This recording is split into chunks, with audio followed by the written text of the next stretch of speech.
السلام علیکم ورحمۃ اللہ وبرکاتہ۔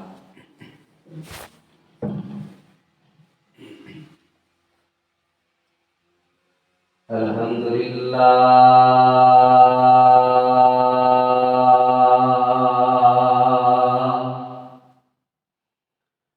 الحمدللہ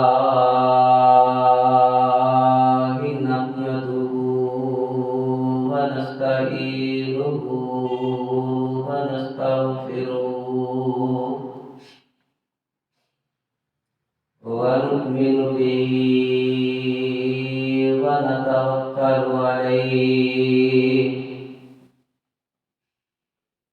ونعوذ باللہ من شرور انفسنا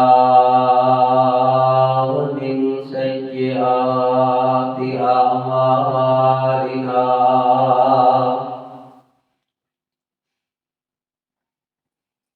من يهده الله فلا مضل له ومن يضلله فلا هادي له ونشهد أن لا إله إلا الله وحده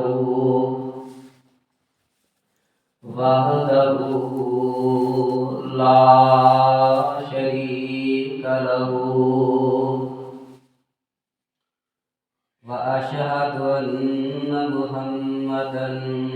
عبده ورسوله أما بعد فإن خير الحديث كتاب الله وخير الهدي هدي محمد صلى الله عليه وسلم وشر الأمور محدثاتها وكل محدثة بدعة وكل بدعة ضلالة وكل ضلالة في النار.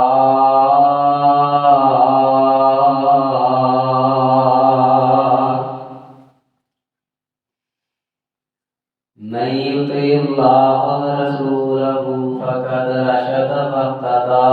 ومن يعص الله ورسوله فقد ضل وغوى.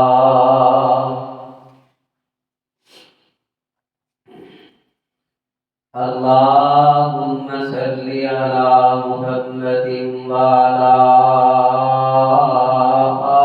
آل محمد كما صليت على إبراهيم وعلى آل إبراهيم إنك حميد مجيد.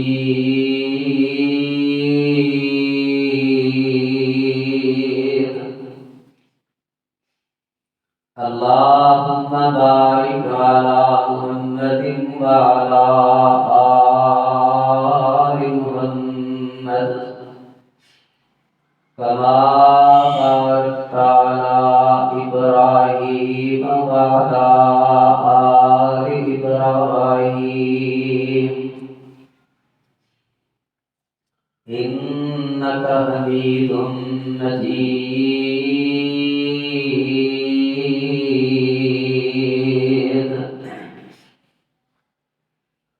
رب اشرح لي صدري ويسر لي أمري واحلل عقدة من لساني يفقهوا قولي.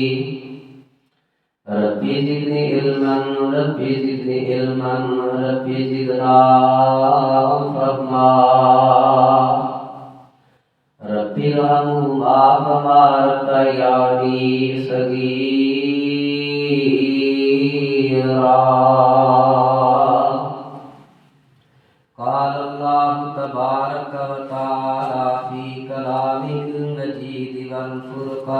الحميد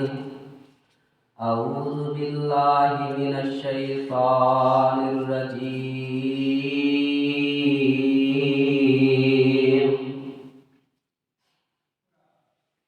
والسابقون الأولون من المهاجرين والأنصار والذين اتبعوهم بإحسان رضي الله عنهم ورضوا عنه وأعد لهم جنات تجري تحتها الأنهار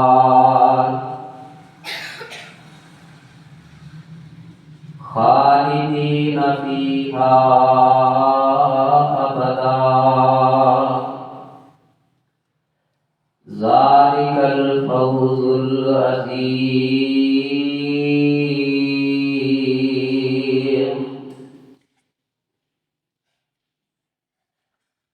ہر قسم کی حمد و ثنا اور تعریفات کے لائق اللہ وحدہ جل شانہ کی ذات ہے جو ساری کائنات کا اکیلا ہی پیدا کرنے والا، مشکل کشا، حاجت روا، بگڑیاں بنانے والا، غوث اعظم، دستگیر اور نجبار ہے۔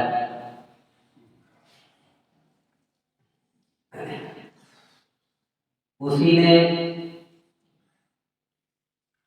سارے نظام کو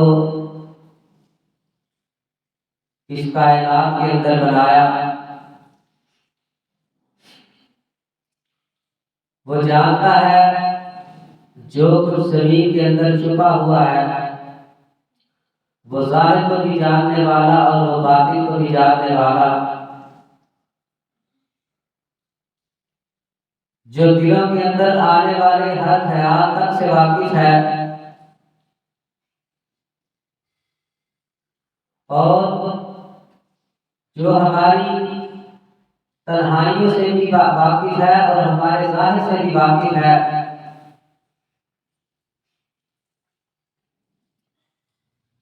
وہ علی کل شیء قدیر ہے،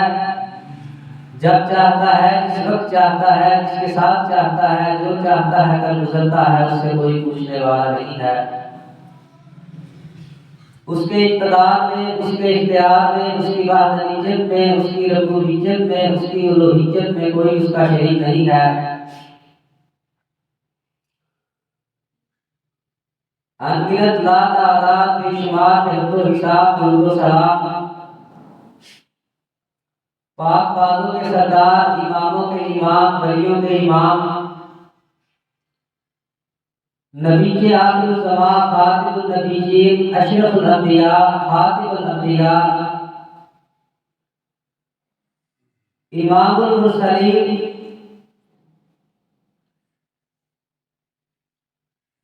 سیدنا حضرت محمد رسول اللہ صلی اللہ علیہ وآلہ وسلم علیہ الصلوۃ والسلام کی ذات اقدس و مقدس و مطہر و مطہر اللہ رب العزت کی رحمتیں ہوں۔ حضرات صحابہ کرام رضوان اللہ علیہم اجمعین، ازواج مطہرات، ائمہ اہل بیت، سب صالحین، میرے اور آپ کے والدین پر۔ آج سے انشاءاللہ سیرت حضرت عثمان رضی اللہ عنہ کا آغاز ہو رہا ہے۔ اللہ رب العزت سے یہ دعا ہے کہ اللہ رب العزت ہمیں پاک پیغمبر علیہ الصلوۃ والسلام کے صحابہ کی سیرت کو سن کر اور ان کے اوپر اللہ عمل کی توفیق عطا فرمائے۔ صحابی کہتے کس کو ہیں؟ جس شخص نے اللہ کے نبی صلی اللہ علیہ وآلہ وسلم کو ایمان کی حالت کے اندر دیکھا ہو، اس کو صحابی کہتے ہیں۔ کسی محدث سے یہ سوال ہوا کہ بتائیں ایک صحابی کی شان زیادہ ہے یا حضرت عمر بن عبد العزیز رحمہ اللہ جو بڑے متقی پرہیزگار اور اللہ کے بہت بڑے ولی تھے، اور انہوں نے دنیا کے اندر ایسے ایسے کام سر انجام دیے ہیں کہ جن کی مثال نہیں ملتی. تو اس محدث نے یہ جواب دیا کہ حضرت عمر بن عبد العزیز رحمہ اللہ کی ساری زندگی کی نیکیاں، ان کا زہد، ان کا تقویٰ، ان کا پرہیزگاری، ان کا راتوں کا قیام، ان کے دنوں کی نمازیں، ان کے روزے، ہر چیز ایک پلڑے کے اندر ڈال دی جائے، اور جس شخص نے رسول اللہ صلی اللہ علیہ وآلہ وسلم کا چہرہ انور ایمان کی حالت کے اندر صرف ایک مرتبہ دیکھا ہو اور اس نے کوئی نماز نہ پڑھی ہو، حتیٰ کہ صرف اس نے رسول اللہ صلی اللہ علیہ وسلم کا چہرہ ایمان کی حالت میں دیکھا ہو، آپ کا کلمہ پڑھنے کے بعد چاہے اسی وقت وفات پا گیا ہو، اس شخص کا مقابلہ حضرت عمر بن عبد العزیز رحمہ اللہ کی ساری زندگی کی نیکیاں نہیں کر سکتی. یہ ہے صحابی کا تعارف. دوسری بات یہ ہے کہ انسان اپنی مرضی کے ساتھ ڈاکٹر بن سکتا ہے، اپنی مرضی کے ساتھ انجینئر بن سکتا ہے، اپنی مرضی کے ساتھ فلاسفر بن سکتا ہے، اپنی مرضی کے ساتھ شاعر بن سکتا ہے، اپنی مرضی کے ساتھ انسان حافظ قرآن بن سکتا ہے، حافظ حدیث بن سکتا ہے، شیخ الحدیث بن سکتا ہے، لیکن انسان اپنی مرضی کے ساتھ صحابی رسول نہیں بن سکتا. صحابی رسول ایسا شرف ہے کہ جس کا چلاؤ صرف کرتی ہے تو اللہ کی ذات کرتی ہے. یہ صحابہ کا تعارف ہے مختصر سا. اور صحابہ کی شان کے متعلق اللہ رب العزت کا قرآن الف لام میم سے لے کر والناس کی سین تک آپ سارے کا سارا قرآن پڑھیں. اللہ رب العزت نے پاک پیغمبر علیہ الصلوۃ والسلام کے صحابہ کی سیرت، آپ صحابہ کی شان بھی بیان کی ہے اور پیغمبر علیہ الصلوۃ والسلام کے صحابہ کا دفاع بھی کیا ہے. آگر مکے کے کفار کہنے لگے کہ نعوذ باللہ یہ تو پاگل ہے، قالوا انؤمن الناس، کہ نعوذ باللہ یہ تو ایسے ہیں کہ جو بے وقوف ہیں. اور اس کا جواب میرے پیغمبر علیہ الصلوۃ والسلام نے نہیں دیا، بلکہ رب کائنات نے قرآن بنا کر ارشاد فرمایا کہ تم لوگ بے وقوف ہو، میرے نبی کے صحابہ بے وقوف نہیں ہیں جو ایمان لے کر آئے ہیں. اس قرآن کی آیت کے ترجمے سے یہ ثابت ہوتا ہے کہ صحابہ کا دفاع اللہ رب العزت نے بھی کیا ہے.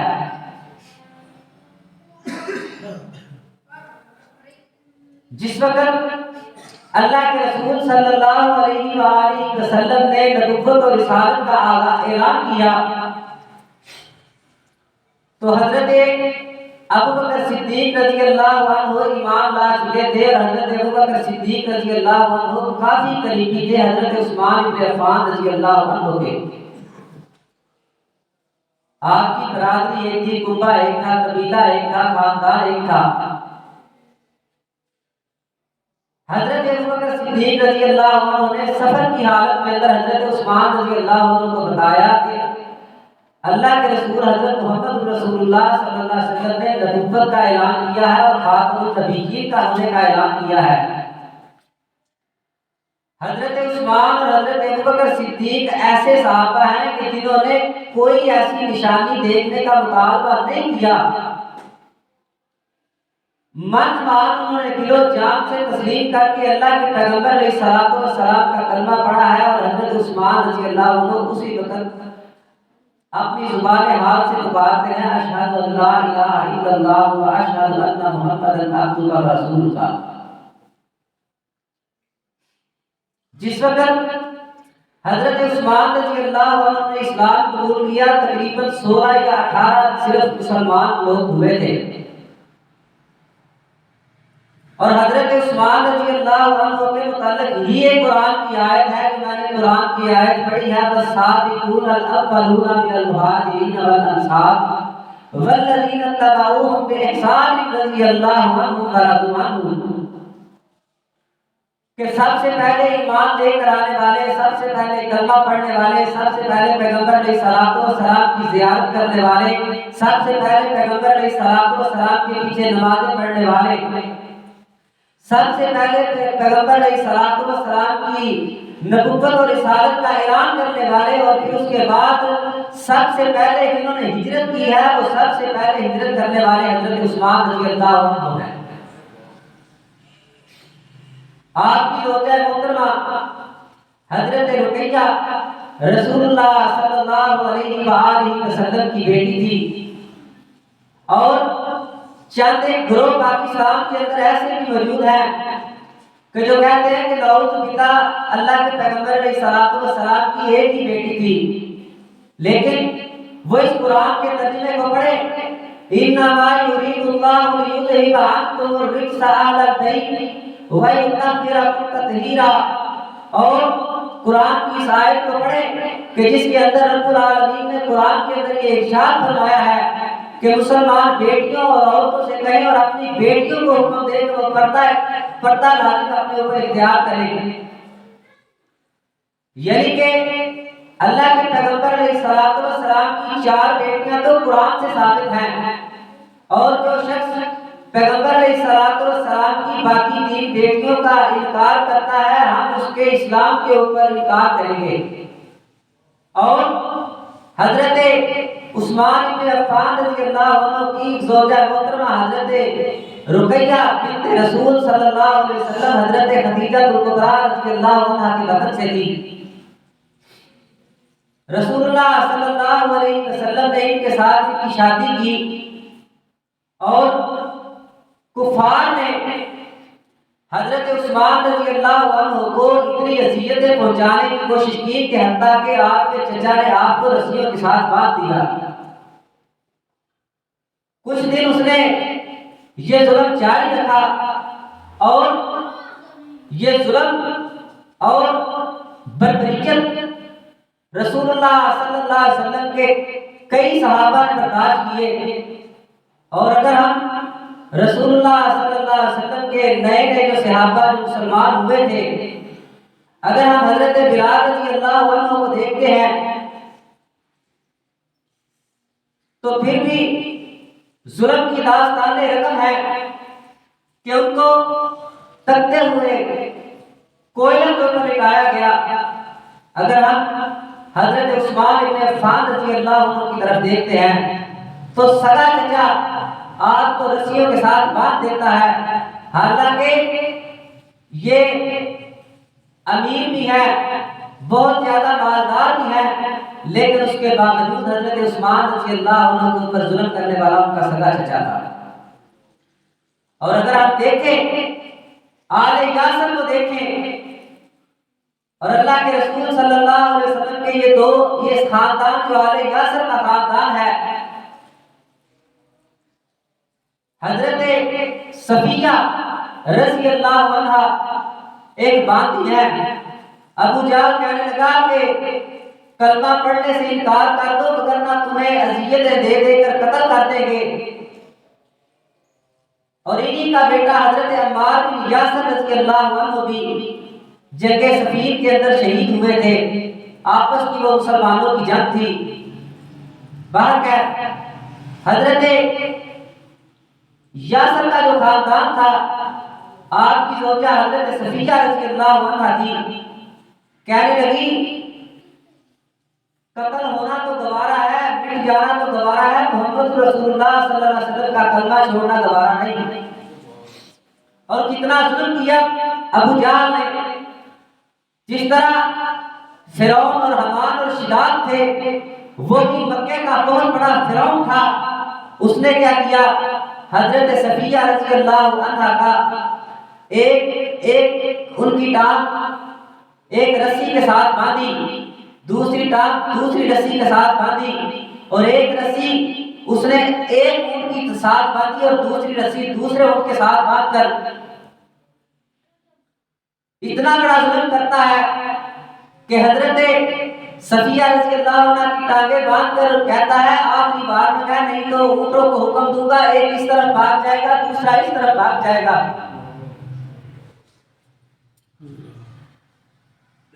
درمیان کے اندر اس نے حضرت صفیہ رضی اللہ عنہ کے اس نے تلوار ماری، ان کی چیخ نکلی، ایک اونٹ اس طرف بھاگ گیا، دوسرا اونٹ اس طرف بھاگ گیا، حضرت صفیہ کے دو ٹکڑے ہو گئے۔ اور اللہ کے پیغمبر علیہ الصلوۃ والسلام یہ فرماتے ہیں کہ آل یاسر صبر کرنا، یہ اسلام کے ابتدائی مراحل ہیں۔ ابھی رسول اللہ صلی اللہ علیہ وسلم کے چند صحابہ مسلمان ہوئے ہیں 20 یا 25 کی تعداد کے اندر۔ ہمارے پاس اسلام بنا بنایا آیا ہے، ہم سمجھتے ہیں کہ ہم نے 5 وقت کی نماز پڑھ لی، روزہ رکھ لیا، حج کر لیا تو ہم پکے سچے مسلمان ہیں۔ لیکن آپ صحابہ کی سیرت کو پڑھیں، ان صحابہ کی سیرت کو سنیں، اور آپ کو معلوم ہوگا کہ زندگیاں تو ان لوگوں کی تھی کہ جنہوں نے اللہ کی راہ کے اندر اپنی جانوں کو کس طریقے کے ساتھ قربان کیا ہے۔ حضرت عثمان بن عفان رضی اللہ عنہ نے جس وقت اسلام قبول کیا، اتنا مجبور کر دیا انہوں نے کہ حضرت عثمان رضی اللہ عنہ کو ہجرت کے اوپر مجبور کیا، اور سب سے پہلے بحری بیڑا جو ہے، جو کشتی ہے، اس کا سفر کرنے والے حضرت عثمان بن عفان اور رسول اللہ صلی اللہ علیہ وسلم کی بیٹی ہیں حضرت رقیہ بنت رسول صلی اللہ علیہ وسلم۔ ان کو اللہ کے رسول صلی اللہ علیہ وسلم نے حکم ارشاد فرمایا کہ آپ یہاں سے ہجرت کر جائیں۔ ان کے متعلق پھر اللہ رب العزت نے قرآن کی آیت نازل کی، والسابقون الاولون من المہاجرین والانصار والذین اتبعوهم بإحسان رضی اللہ عنہم ورضوا عنہ۔ اور جس وقت اللہ کے رسول صلی اللہ علیہ وسلم کے صحابہ ایک بادشاہ کے پاس جاتے ہیں، بادشاہ کا نام ہرقل ہے، اور اس بادشاہ کے دربار کے اندر حضرت ابو سفیان جب ابھی مسلمان نہیں ہوئے تھے تو وہاں پر وہ پہنچ جاتے ہیں۔ اس بادشاہ کو جا کر بڑے تحفے اور تحائف دیتے ہیں کہ یہ بادشاہ ہماری بات کو مان کر ان مسلمانوں کو اذیتیں دے گا، ان کو تکلیفیں دے کر اس ملک سے در بدر کر دے گا۔ بادشاہ مسلمانوں کو ایک طرف کھڑا کرتا ہے اور کفار کے قافلے کو ایک طرف کھڑا کر کے کہتا ہے کہ میں تم سے کچھ سوال کرتا ہوں، مجھے ان کے جواب دو۔ وقت کا بادشاہ کہنے لگا کہ بتاؤ، جس پیغمبر علیہ الصلوۃ والسلام نے نبوت کا اعلان کیا ہے تمہارے علاقے کے اندر، کیا اس کو ماننے والے صرف امیر لوگ ہی ہیں یا غریب بھی ہیں؟ انہوں نے کہا کہ اس کا اثر جس کے اوپر پڑتا ہے، جس کو وہ نبوت کا اعلان کر کے اس کو دعوت دیتا ہے، وہ اسلام قبول کر لیتا ہے۔ ابو سفیان سے دوسرا سوال کرتا ہے، پھر یہ بتاؤ کہ کیا وہ خاندان کیسا خاندان ہے، قبیلہ کیسا ہے، برادری کیسی ہے؟ اس نے کہا کہ برادری اور قبیلے کا پوچھتے ہو تو سب سے اعلیٰ خاندان، سب سے اعلیٰ برادری ہے تو وہ محمد رسول اللہ صلی اللہ علیہ وآلہ وسلم کی ہے۔ پھر وہ سوال کرتا ہے کہ بتاؤ، اسلام قبول کرنے والے جب اسلام قبول کر لیتے ہیں اور تم ان کو تکلیفیں دیتے ہو، کیا وہ اسلام سے پھر جاتے ہیں یا اس کے اوپر پکا رہتے ہیں؟ انہوں نے کہا پھرنے کی بجائے ان کو ہم جتنی بھی اذیتیں دیتے ہیں وہ پھر تو نہیں جاتے، لیکن مزید ان کا مضبوط ایمان ہو جاتا ہے، اور وہ کہتے ہیں کہ ہماری جان تو جا سکتی ہے لیکن محمد رسول اللہ کا ساتھ نہیں چھوڑنا۔ یہ تھا پیغمبر علیہ الصلوۃ والسلام کی تبلیغ کا اثر۔ جس وقت حضرت عثمان رضی اللہ عنہ ہجرت کر کے چلے گئے، آپ رسول اللہ صلی اللہ علیہ وسلم کی اجازت سے پھر واپس آئے۔ واپس آنے کے بعد حالات کچھ سمجھ چکے تھے، 350 لوگ مسلمان ہو چکے تھے۔ پھر رسول اللہ صلی اللہ علیہ وسلم کو اللہ رب العزت نے ہجرت کا حکم دیا، اور رسول اللہ صلی اللہ علیہ وسلم ہجرت کر کے مکہ کے اندر چلے گئے، مدینے کے اندر چلے گئے حضرت ابوبکر صدیق رضی اللہ عنہ کو لے کر، اور یہی حضرت عثمان ابن عفان رضی اللہ عنہ مدینے کے اندر آ جاتے ہیں۔ مدینے کے اندر اللہ کے پیغمبر علیہ الصلوۃ والسلام نے اعلان فرمایا کہ سب سے پہلے ہم نے اپنے گھر نہیں بنانے، بلکہ ہم نے اللہ کا گھر بنانا ہے جس کے اندر ہم نمازیں ادا کر سکے، جمعہ پڑھ سکے، اللہ کی عبادت کو کر سکے۔ تو اس وقت حضرت عثمان بن عفان رضی اللہ تعالی عنہ نے سب سے پہلے مسجد نبوی کے لیے جگہ خرید کر دی۔ حضرت عثمان رضی اللہ عنہ نے جس وقت مسجد نبوی کے لیے جگہ خریدی تو اللہ کے رسول صلی اللہ علیہ وسلم نے فرمایا یہ جگہ عثمان کم ہے، اس سے ہمیں جگہ زیادہ چاہیے۔ حضرت عثمان رضی اللہ عنہ اس بندے کے پاس واپس جاتے ہیں، جا کر کہتے ہیں جتنی اللہ کے رسول صلی اللہ علیہ وسلم نے جگہ تم سے مانگتے ہیں جگہ ان کو وہ ادا کر دو، دے دو، اور جتنی رقم ہوگی وہ عثمان تمہیں ادا کر دیں گے۔ پھر مسلمانوں کو یہودی ایک آدمی تھا، اس کے پاس میٹھے پانی کا کنواں تھا، وہ ان کو مسلمانوں کو پانی بہت مہنگے ترین داموں کے اندر بیچتا تھا۔ اللہ کے رسول صلی اللہ علیہ وسلم نے فرمایا کہ کون ایسا شخص ہے جو مسلمانوں کے لیے پانی کا انتظام کرے، میٹھے کنویں کا انتظام کرے۔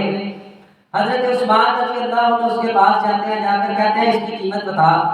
کہنے لگا 10,000 دینار یا درہم، اس وقت کے میں لوں گا، ایک دن پانی مسلمان بھر سکتے ہیں، دوسرے دن میں پانی خود بیچوں گا۔ حضرت عثمان رضی اللہ تعالیٰ عنہ نے 10,000 درہم یا دینار دے کر وہ کنواں ایک دن کے لیے خریدا۔ دوسرے دن باری تھی یہودی کی، حضرت عثمان رضی اللہ عنہ نے مدینے کی گلیوں کے اندر منادی کروا دی، اعلان کروا دیا کہ مسلمان بھی پانی مفت بھرے اور کافر بھی لے، عیسائی بھی لے، یہودی بھی لے، سب کو اجازت ہے کہ جس دن عثمان کی باری ہوگی اس دن ہر شخص کو پانی مفت ملے گا۔ کنواں خرید کر اللہ کے رسول صلی اللہ علیہ وسلم کے پاس آتے ہیں۔ اللہ کے پیغمبر علیہ الصلوۃ والسلام اتنے خوش ہوئے، اللہ کے پیغمبر علیہ الصلوۃ والسلام نے فرمایا عثمان آج کے بعد اگر تو کوئی عمل نہیں کرے گا تو اللہ کو تیرا یہ عمل اتنا پسند آ گیا ہے کہ اللہ تجھے بغیر حساب کے اللہ جنت کے اندر داخل کر دیں گے۔ جس وقت حضرت عثمان بن عفان رضی اللہ تعالیٰ عنہ نے کنواں خرید لیا اور لوگوں کو منادی کروا دی، اس یہودی کے پاس کوئی شخص اگلے دن پانی بھرنے کے لیے نہ آیا۔ جا کر حضرت عثمان رضی اللہ عنہ کے سامنے ہاتھ جوڑ کے کہتا ہے 5-7 ہزار روپیہ ہوتے تھے کنواں مکمل تو خرید ہے۔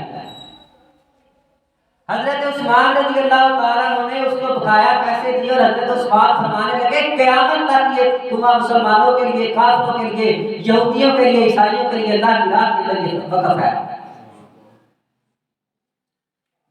یہ رسول اللہ صلی اللہ علیہ وسلم کی تبلیغ کا اثر تھا